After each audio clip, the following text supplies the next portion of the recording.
नमस्कार, स्वागत है आपका कमोडिटी निवेश में, जहां हम आपके कमोडिटी से जुड़े तमाम सवालों के जवाब देते हैं, साथ ही आपको बेहतर ट्रेडिंग रणनीति बनाने में भी आपकी हम मदद करते हैं। सवाल अगर आपके पास कोई भी है कमोडिटी से जुड़ा हुआ, तो आप हमारे नंबर 9136934058 पर अपने सवाल हमें व्हाट्सएप करें। अगर आप सिंपल टेक्स्ट मैसेज भी भेज सकते हैं और आप अपने शहर का नाम भेजें, अपना नाम साथ में ज़रूर भेजें ताकि हमें सवाल लेने में कोई दिक्कत ना हो। अगर आप व्हाट्सएप नहीं करना चाहते हैं तो आप हमारे सोशल मीडिया पेज के जरिए ट्विटर, फेसबुक और इंस्टाग्राम के जरिए भी अपने सवाल हमें भेज सकते हैं। और आज आपके सवालों के जवाब देने के लिए हमारे साथ 3 मेहमान हैं। राजीव कपूर है ट्रस्ट लाइन से, बिटवन मजुमदार है टेक्निकल एक्सपर्ट है bmazumdar.com के, और अनुज गुप्ता हैं IIFL सिक्योरिटीज़ के। अब तीनों मेहमानों का स्वागत है। चलिए अब शुरुआत कर लेते हैं। सबसे पहले बात आज कच्चे तेल की कर लेते हैं, क्योंकि 2 दिनों तक मंडे को हमने देखा 6% टूट गए थे दाम, कल 3% से ज़्यादा शाम के सत्र में गिरावट दिखी, लेकिन आज 3% से ज़्यादा की तेज़ी है। अनुज जी, क्या लग रहा है कच्चे तेल का ये परफॉर्मेंस? क्या जो एक रेंज पिछले कुछ दिनों से दिख रहा है $100 से $112-113 का कुछ हफ्ते का जो रेंज है, क्या उस रेंज में ही आपको क्रूड फंसता दिख रहा है? Vishnu ji good evening. देखिए, क्रूड का भाव अगर हम एक ब्रॉड रेंज की बात करें तो नीचे में 98, ऊपर में $113 ये मेंटेन किया हुआ है। लास्ट टाइम भी जब डिस्कस हुआ था तो हमने ये कहा था कि 112-113 के आसपास जाए तो वहाँ बिकवाली का ट्रेड ले सकते हैं। तो वैसा ही ट्रेंड हमने यहाँ पर आते हुए देखा है, और अब देखें तो भाव 8,000 के नीचे आते हुए दिखाई दिए हैं। हमें लगता है कि जो सेंटिमेंटल है वो सैलून राइस का ही है। हालांकि हमने एक रेंज में फंसते हुए देखा है, मगर जिस तरीके से हमने देखा है कि हायर लेवल्स पर मार्केट टिक नहीं पा रहा, और अगर आप टेक्निकल चार्ट से भी देखेंगे तो मार्केट जो है वो हाई ब्रेक करने में असमर्थ रहा है। तो कहीं ना कहीं हायर लेवल पर एक रेजिस्टेंस फेस होता हुआ दिख रहा है। और दूसरा, जो अभी लेटेस्ट ओपेक मेंबर्स ने प्रोडक्शन जो बढ़ाने की बात करी है, हालांकि 4.3 मिलियन बैरल पर डे के हिसाब से जो उनका पहले का था उसी पे ही कर रहे हैं, मगर पिछले कुछ दिनों में हमने प्रोडक्शन कम होते हुए देखा था। अगर वो उतना प्रोडक्शन भी करते हैं तो अच्छी सप्लाई जो है वो मार्केट में आती हुई दिखाई देगी। हमें लगता है कि कहीं ना कहीं यहाँ पर अभी टेक्निकल और फंडामेंटल साइड में मार्केट थोड़ा सा क्रूड मोमेंटम लॉस करते हुए दिख रहा है हायर लेवल्स पे। तो हमें लगता है कि यहाँ पे अभी कुछ एक प्रॉफिट बुकिंग रह सकता है, कुछ गिरावट आ सकती है। हमारा मानना है कि नीचे $98 तक के लेवल आपको ब्रेंट में देखने को मिल सकते हैं। और अगर ट्रेडिंग पॉइंट ऑफ व्यू की बात करें तो MCX में करीबन 8,000 के आसपास बिकवाली करना चाहिए। 8,220 का स्टॉप लॉस लगाएं, टारगेट नीचे करीबन 7,700 तक हो सकता है।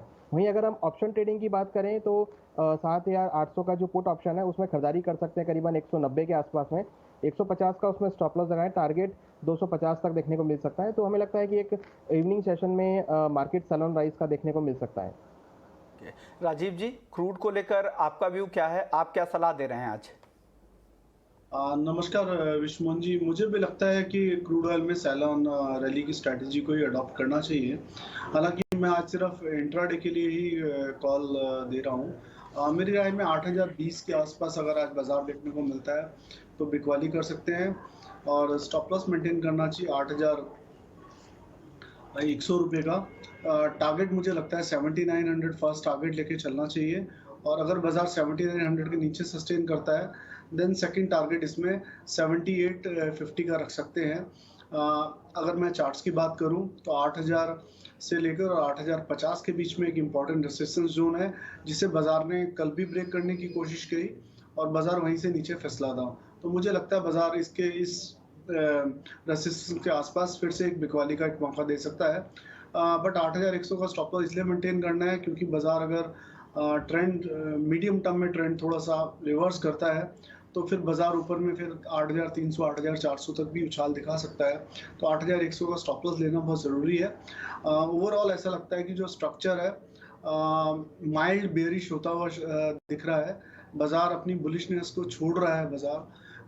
कारण इसके पीछे तकनीकी तौर पे तो लेवल्स टूट रहे हैं, और अगर फंडामेंटल बात करें तो देखिए चाइना की तरफ से भी धीरे धीरे डिमांड जो है कम होती हुई दिख रही है। प्लस इंटरनेशनली भी जिस तरह से इंटरेस्ट रेट हाइक हुए हैं उसके रहते हुए भी शायद इकोनॉमीज की तरफ से भी डिमांड थोड़ी कम रहेगी।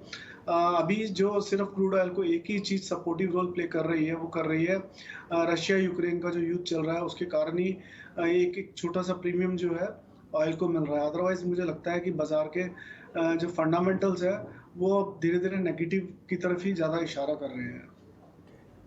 चलिए अब बात कर लेते हैं, एक दर्शक का सवाल भी है, उनका क्रूड पर ही सवाल था। भूषण है पुणे से, क्रूड 8,500 के स्ट्राइक की कॉल इन्होंने खरीदा था, काफ़ी ऊपर के भाव पे खरीदा था 320 रुपए पर।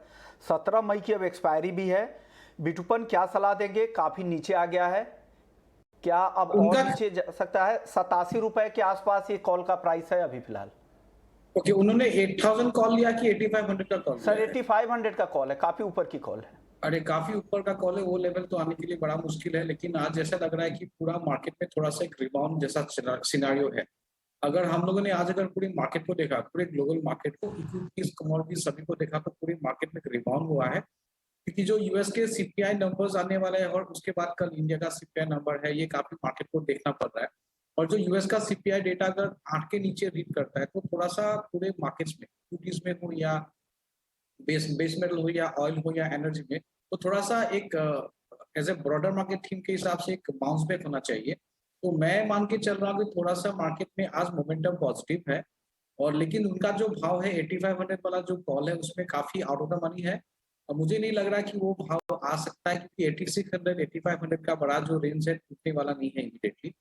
तो ट्रेंड ओवरऑल बोलेंगे तो इंट्राडे में थोड़ा सा या रिकवरी लग रहा है कि थोड़ा पुल बैक आ सकता है।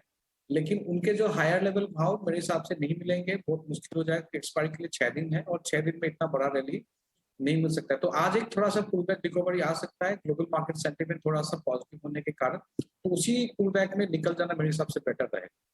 पुल बैक रिकवरी दिखे तो आपकी जो कॉल के प्राइसेस में जो रिकवरी आएगी उसमें निकलने की कोशिश करें, क्योंकि जो जैसे जैसे आप एक्सपायरी के पास जाएंगे इसके भाव और कम होते प्रीमियम के भाव जाएंगे। चलिए अब आगे बढ़ते हैं। विवेक है नबीनगर से, सिल्वर मिनी 5 लॉट इन्होंने खरीद रखा है, 62,000 रुपए पर लॉन्ग है। अब जानना चाह रहे हैं क्या इनका भाव मिल पाएगा। अनुज जी क्या लग रहा है? देखिए आज एक डेफिनेटली बाउंस बैक देखने को मिला है, मगर अगर हम देखें तो एक अंडरटोन थोड़ा सा वीकनेस का है।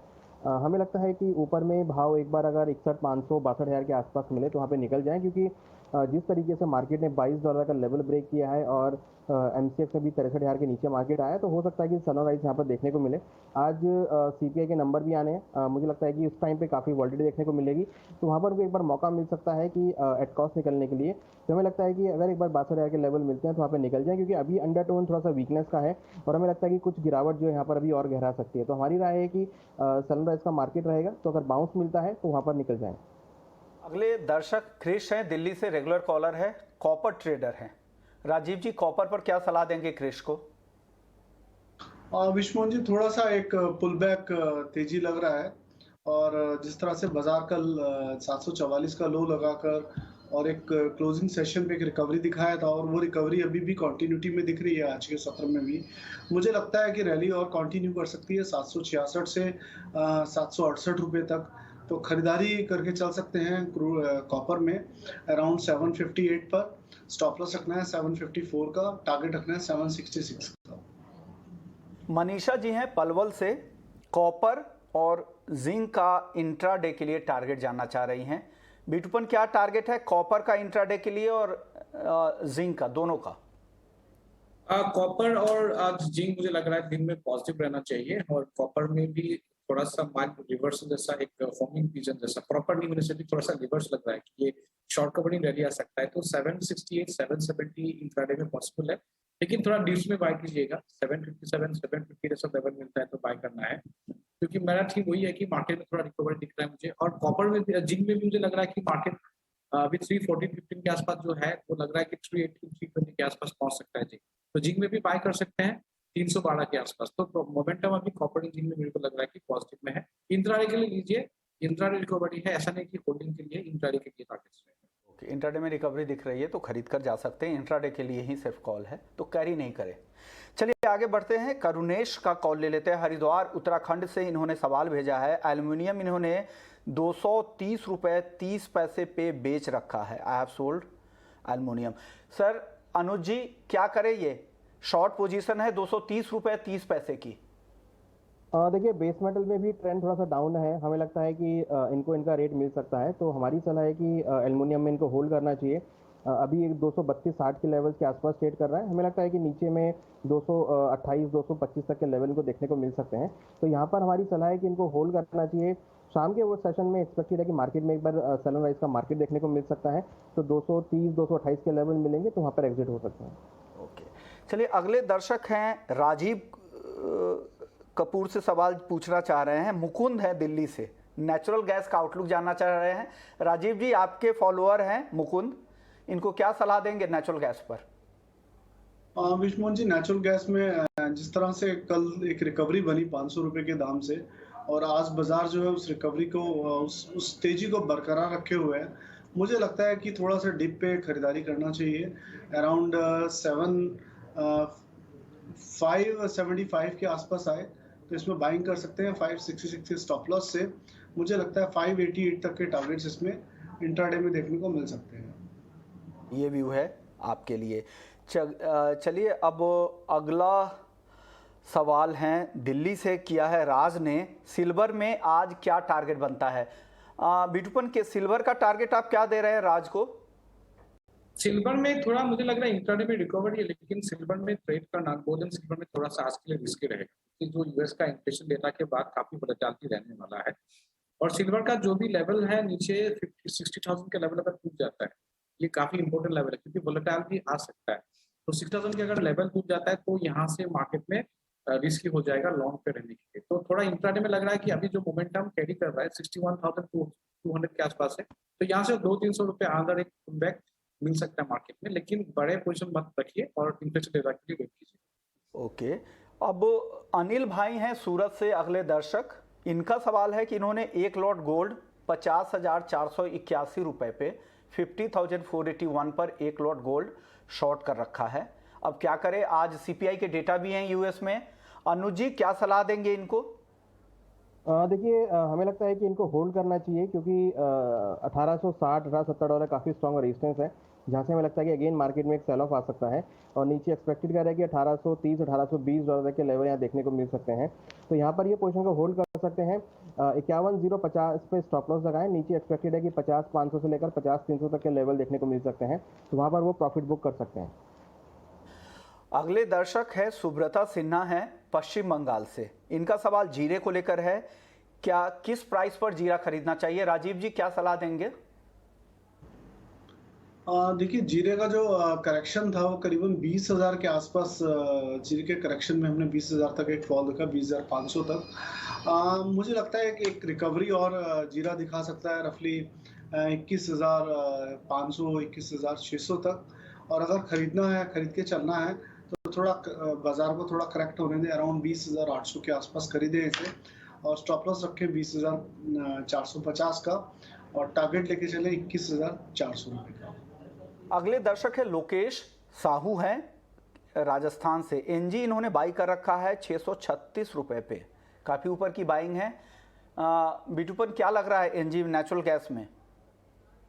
नेचुरल गैस में वैसे मोमेंटम तो पॉजिटिव है। कल जो एक रिकवरी आया था नेचुरल गैस में अराउंड अभी 580 के आसपास है, तो ये रेजिस्टेंस एक लेवल जो है 610 का, वो काफी शायद ये लेवल के आसपास मार्केट जाने के लिए कोशिश करेगा। और आज ऐसे मोमेंटम जो पॉजिटिव है, मेरे हिसाब से नेचुरल गैस में कोई डिफरेंस नहीं रहेगा, तो मुझे लग रहा है कि थोड़ा मोमेंटम पॉजिटिव है अभी। लेकिन 612-615 का अगर रेजिस्टेंस टूटता है, 612 के ऊपर सस्टेन करता है, तब फर्दर आपको रेट मिल सकता है उसको। ओके, चलिए अगले दर्शक हरिओम है मध्य प्रदेश से। सोया तेल और जीरे का आउटलुक जानना चाह रहे हैं। अनुज जी क्या सलाह देंगे सोया तेल और जीरे पर? देखिए आज हालांकि अगर हम जीरे की बात करें तो एक छोटा सा बाउंस बैक यहाँ देखने को मिला है, मगर देखें तो सस्टेनेबल जो है वो एक क्वेश्चन है, क्योंकि जिस तरीके से हमने पिछले 10 से 12 दिनों में गिरावट कंटिन्यू होती हुई देखी है, हमें लगता है कि यहाँ पर भी मार्केट ऊपर सस्टेन करना मुश्किल है। एक्सपेक्टेड है कि अगर ये एक शॉर्ट टर्म ट्रेडिंग करना चाहते हैं तो ऊपर में 21,500 के आसपास के भाव मिले तो आप बिकवाली का ट्रेड ले सकते हैं। 21,950 का स्टॉप लॉस लगा, टारगेट नीचे 20,800 तक देखने को मिल सकते हैं। वहीं अगर हम रिफाइंड की बात करें तो पूरे ही एडिबल ऑयल पैक में एक नरमी का रुख देखने को मिल रहा है। हमें लगता है कि सभी एडिबल ऑयल्स में, चाहे वो सरसों हो चाहे वो सोयाबीन हो, वहाँ पर अभी कुछ और प्रेशर देखने को मिलेगा, तो वहाँ पर भी ट्रेंड डाउन हमें लगता है कि आने वाले दिनों में देखने को मिल सकता है। ओके, चलिए अगले दर्शक है योगेश अग्रवाल हैं मथुरा से। इनका सवाल चांदी पर है। 10 किलो चांदी 63,000 रुपये में खरीदी है, क्या करना है? राजीव जी क्या सलाह देंगे? 63,000 की बाइंग है, हाजिर में लगता है इन्होंने खरीदा है। विश्वमोहन जी देखिए, 60,000 का जो लेवल है काफी ही इम्पोर्टेंट लेवल है चांदी के लिए, मेक और ब्रेक काइंड ऑफ लेवल है। अगर बाजार 60,000 के नीचे 3 या 4 दिन लगातार ट्रेड करता है तो एक ब्रेकडाउन की स्थिति उत्पन्न होगी और फिर बाजार जो है उसकी फिसलन बहुत ज़्यादा गहरा सकती है चांदी के भाव में। और अगर बाजार 60,000 के ऊपर सस्टेन करता है तो एक बार हो सकता है कि इन्हें 62.5 तक के भी दाम मिल जाएं। तो 62 62.5 के दाम आए तो वहां पर एक बार एग्जिट करें, अदरवाइज 60,000 के नीचे क्लोजिंग का स्टॉप लॉस जरूर मेंटेन करके चलें। ओके। अगले दर्शक पवन हैं हिसार से, कॉटन केक जून वायदा का दायरा जानना चाह रहे हैं कि किस रेंज में कॉटन केक ट्रेड करेगा। अनुज जी क्या सलाह देंगे इनको, पवन को? देखिए, कॉटन सीड ऑयल केक में हमने एक बाउंस बैक आते हुए देखा है। हालांकि यहाँ पर भी थोड़ा सस्टेन जो है प्राइस करना थोड़ा सा मुश्किल लग रहा है। बट यहाँ पर एक ट्रेडिंग रेंज बनी है, नीचे में करीबन 2800 और ऊपर में करीबन 3100। तो ये रेंज के बीच इसको वॉच कर सकते हैं। नीचे भाव अगर 2800 2850 के आसपास मिलते हैं तो वहाँ खरीदारी का ट्रेड ले सकते हैं। ऊपर हमें लगता है कि 3050 से लेकर 3100 के तक के लेवल देखे जा सकते हैं। 3100 के आसपास भाव मिले तो वहाँ अगेन बिकवाली का ट्रेड बना के चल सकते हैं। मगर हमें लगता है कि जिस तरह के एक बाउंस बैक यहाँ पर बना है तो शॉर्ट टर्म में एक एक्सपेक्टेड है कि बाउंस बैक यहाँ पर देखने को मिल सकता है, तो बाय का रिकमेंड रहेगा। राजीव जी आप किस तरह के रेंज देख रहे हैं कॉटन केक जून वायदा में? देखिए, कॉटन केक जो जून वायदा है उसमें अगर मैं आवरली चार्ट की बात करूं तो थोड़ा सा एक ऐसा फॉर्मेशन दिख रहा है जिसमें एक रिकवरी दिख सकती है, जैसा अनुज जी ने भी बताया। और वो रिकवरी इसको एक बार 30,050 3100 तक लेके जा सकती है ऊपर में। 2850 के स्टॉप लॉस से मेरी राय में इसको एक बार बाय की तरफ भी चुना जा सकता है। बहुत बड़ी तेजी नहीं लगती, बट एक बार 3000 3050 तक के लिए इसको जरूर खरीदा जा सकता है। ओके। अगले दर्शक है राजेश हैं जेवर से, जून जुलाई तक गेहूं का भाव कैसा रहेगा? अनुज जी गेहूं कैसा लग रहा है जून जुलाई तक के लिए? देखिए, इस बार देखें तो जो गेहूं की फसल है थोड़ी सी कम देखने को मिली है। हीट वेव्स की वजह से क्रॉप में थोड़ा सा कमी देखने को मिली है। हालांकि सरकार की तरफ से भी थोड़ी सी जो खरीदारी है वो भी यहाँ पे कम देखने को मिली है। हमें लगता है कि इस बार वीट के प्राइसेस में आपको एक अच्छी तेजी देखने को मिल सकती है और हम एक्सपेक्ट कर रहे हैं कि ऊपर में 2600 से लेकर 2700 तक के लेवल आपको गेहूँ में देखने को मिल सकते हैं। तो थोड़ा सा इस बार एज कम्पेयर पिछले साल के मुकाबले जो प्रोडक्शन है थोड़ा सा कम है। हमें लगता है कि एक बाउंस बैक प्राइस में रहेगा जो कि 2600 से लेकर 2700 तक के लेवल वीट में दिखा सकता है। अगले दर्शक हैं राकेश सिंघल हैं मेरठ से, 1 जुलाई तक कॉटन का भाव क्या रह सकता है? राजीव जी कॉटन पर आपकी राय चाहिए, जुलाई तक का आउटलुक बता दीजिए। देखिए, अभी तक जो ट्रेंड है वो क्लियरली उसने हायर टॉप हायर बॉटम का फॉर्मेशन जो है कंटिन्यूटी में रखा हुआ है। हालांकि कुछ न्यूज़ ऐसी भी हैं कि फिजिकल मार्केट में थोड़ा डिमांड अब धीरे धीरे कम हो रही है क्योंकि दाम बहुत ही ऊंचे हैं कॉटन के। मुझे लगता है कि कॉटन के दाम थोड़ा सा अब स्टेबल होने चाहिए और थोड़ी करेक्शन भी आनी चाहिए, क्योंकि अगर हम इस तेजी की बात करें तो ये तेजी की जो रैली है करीबन 35,000 से लगातार, और अभी हम 48,000 के आसपास हैं। मुझे लगता है थोड़ा सा बाजार जो है यहाँ पर सैचुरेट होना चाहिए और एक करेक्टिव फेस इसमें आने वाले समय में आना चाहिए। अगले दर्शक महेश है हैदराबाद से, सोने और चांदी पर राय जानना चाह रहे हैं। बिटकॉइन क्या सलाह देंगे इनको, महेश जी को? आज के लिए वही है कि अभी जो आज के लिए सलाह वही होगा कि आप पहले तो सीपीआई डेटा को एक बार देख लीजिएगा और मोमेंटम आज मार्केट का थोड़ा पॉजिटिव है। ब्रॉडर मार्केट सेंटीमेंट के हिसाब से थोड़ा पुल बैक रह सकता है। 50,900 का इंपॉर्टेंट लेवल है, उसको अगर उसके ऊपर सस्टेन नहीं कर पाता है तो मार्केट शायद वहां से फिर सेलिंग प्रेशर ला सकता है। तो थोड़ा भी मोमेंटम जो है इंट्राडे में इमीडिएट देखेंगे तो थोड़ा सा 50,900 गोल्ड बन सकता है। और सिल्वर में भी लग रहा है कि यहाँ से और 300 रुपए का तेजी है। तो मोमेंटम बेसिस पे इंट्राडे बाय रहेगा, लेकिन बहुत केयरफुल रहिएगा। इन्फ्लेशन डेटा के बाद वोलेटिलिटी रहेगा, तो इसलिए मुझे और एक चीज बता देता हूँ। गोल्ड में जो इंपॉर्टेंट लेवल रहेगा और नीचे लेवल पे 50,300। अगर 50,300 का लेवल टूट जाता है तो गोल्ड में बड़ा सेटअप आ सकता है गोइंग फॉरवर्ड। क्योंकि अगर एक चीज है कि इन्फ्लेशन का डेटा जो है वो एक्सपेक्टेड है ऑलमोस्ट 8.1, तो any reading below 8 probably can bring selling pressure to the gold prices. तो उसको थोड़ा वॉच आउट पे रखिएगा और थोड़ा मोमेंटम में अगर ट्रेड करना है तो थोड़ा बाय कर सकते हैं छोटे टारगेट। चलिए अगले दर्शक है गुगले हैं महाराष्ट्र से, चांदी 2 लॉट है इनके पास, 63,240 रुपए पर लॉन्ग कर रखा है, जानना चाह रहे हैं कि क्या करें। अनुज जी क्या सलाह देंगे चांदी में इनको? देखिए, चांदी मुझे लगता है कि इवनिंग में एक बाउंस बैक आ सकता है, तो वहाँ पर ये एग्जिट हो सकते हैं, क्योंकि हमारा जो कॉल है वो सेल ऑन राइज का रहेगा। करीबन 61,500 के आसपास बिकवाली करें, 62,100 का स्टॉप लॉस लगाए, टारगेट 60,500 तक हो सकता है। हमें लगता है कि मार्केट में एक बाउंस बैक आएगा तो वहाँ पर बिकवाली का ट्रेड रहेगा, तो इनका अगर एट कॉस्ट भी मिलता है तो वहाँ पर हमारी निकलने की सलाह रहेगी। ओके, चलिए अगले दर्शक है रामेश्वरी भाटिया हैं सूरत से। इन्होंने डॉलर सेल कर रखा है 76.50 के भाव से। क्या वापस ये भाव कब तक आएगा? 10 लॉट है इनके पास। राजीव जी क्या सलाह देंगे करेंसी मार्केट पर इनको? 76.5 के सेल है इनका डॉलर। देखिए यूएसडी आईएनआर के ट्रेंड की बात करूं, क्लियरली अप ट्रेंड एस्टेब्लिश किया है इसने। मेरी राय में इन्हें शॉर्ट नहीं रहना चाहिए। अगर थोड़ा सा बाजार में करेक्शन आए, रफली 76-90 के आसपास भी बाजार आए, तो एक बार शॉर्ट पोजीशन से इन्हें एग्जिट करना चाहिए, क्योंकि अभी ऐसा लगता है कि जो अप ट्रेंड है वो कंटिन्यूटी दिखा सकता है, ना सिर्फ डेली टाइम फ्रेम पर बल्कि मंथली टाइम फ्रेम पर भी चार्ट काफ़ी बुलिश लग रहे हैं यूएसडी आईएनआर के। तो शॉर्ट पोजीशन से थोड़ा सा बच के चलना चाहिए।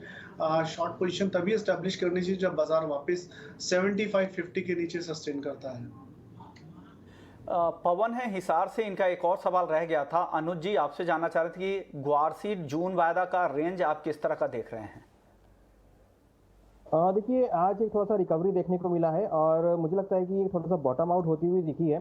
तो यहाँ पर हमें लगता है कि खरीदारी का ट्रेड बना सकते हैं। ऊपर में हमें लगता है कि 6300 तक के लेवल देखने को मिल सकते हैं और ऊपर हमें लगता है कि 5870 का स्टॉप लॉस लगाएं। 6200 से लेकर 6300 तक के लेवल देखे जा सकते हैं। आज जिस तरीके से मार्केट रिकवर हुआ है और अच्छे खासे वॉल्यूम भी यहाँ पर बढ़े हैं, तो एक लगता है कि मार्केट यहाँ से शॉर्ट टर्म में रिवर्सल ले सकता है और 6200 से लेकर 6300 का लेवल दिखा सकते हैं। तो यहाँ पर हमें लगता है खरीदारी का ट्रेड ये बना सकते हैं। ओके राजीव जी आपका व्यू ग्वार पर? ग्वार में विश्वमोहन जी 5800 के आसपास एक इम्पॉर्टेंट सपोर्ट लेवल है और बाजार लगातार उसके पास से एक रिकवरी दे रहा है। अगर 5800 नीचे में ब्रेक होता है तो फिर उसके बाद जो नेक्स्ट इम्पॉर्टेंट लेवल रहेगा वो 5700 रहेगा। फिलहाल ऐसा लगता है कि एक शॉर्ट कवरिंग के रहते हुए बाजार जो है अराउंड 6100 तक इस रैली में जा सकता है। बिटूपन अब अगले दर्शक हैं नरेश कुमार हैं चेन्नई से। चांदी में क्या और गिरावट आएगी या यहाँ से रिकवर हो जाएगा, इनका सवाल है। क्या सलाह दे रहे हैं? फिलहाल के देखिए सिल्वर को अगर गिरना है तो 60,000 का जो बेस आउट है, अभी जो बेस बना हुआ है, अगर ये बेस नहीं तोड़ता है गोइंग फॉरवर्ड या उसको सस्टेन करता है तो यहाँ से शायद एक थोड़ा सा पुल बैक आ सकता है। तो यहाँ पे जो मार्केट में जो लेग बना है काफी स्ट्रॉन्ग डिक्लाइन का लेग बना है, तो यहाँ से इसलिए रिकवरी हो रहा है। जब तक सिल्वर 63,450 के ऊपर क्लोज नहीं देता तब तक सिल्वर में तेजी आने के लिए मुश्किल रहेगा। तो जब ये 60,400 के ऊपर क्लोज रहता है गोइंग फॉरवर्ड तब ऊपर तेजी आएगा और नीचे 60,000 का स्ट्रॉन्ग सपोर्ट बेस है। अगर वो टूट जाता है तो सिल्वर में सेलिंग प्रेशर आएगा। तो आज के लिए लेकिन क्या है, आज के लिए थोड़ा मोमेंटम पुल बैक के हिसाब से रहेगा, थोड़ा रिकवरी है, लेकिन गोइंग फॉरवर्ड के लिए ये दोनों इंपॉर्टेंट लेवल रहेगा शॉर्ट टर्म। ओके चलिए शुक्रिया बिटूपन आपका, राजीव जी आपका, अनुज जी आपका। आप लोगों ने वक्त निकाला और दर्शकों के तमाम सवालों के जवाब दिए। तो कमोडिटी निवेश में फिलहाल इतना है, लेकिन आपको जाते जाते बता दें कि पिछले कुछ सालों में भारतीयों ने शेयर बाजार की अपनी समझ काफ़ी अच्छी बना ली है। कई अनुभवी निवेशक अब सफल स्टॉक पिकर भी बन चुके हैं। ईटी नाउ स्वदेश आपको यानी हमारे दर्शकों को अपने स्टॉक चुनने के कौशल को प्रदर्शित करने और ये साबित करने का मौका देने जा रहा है कि वास्तव में आप शेयर बाजार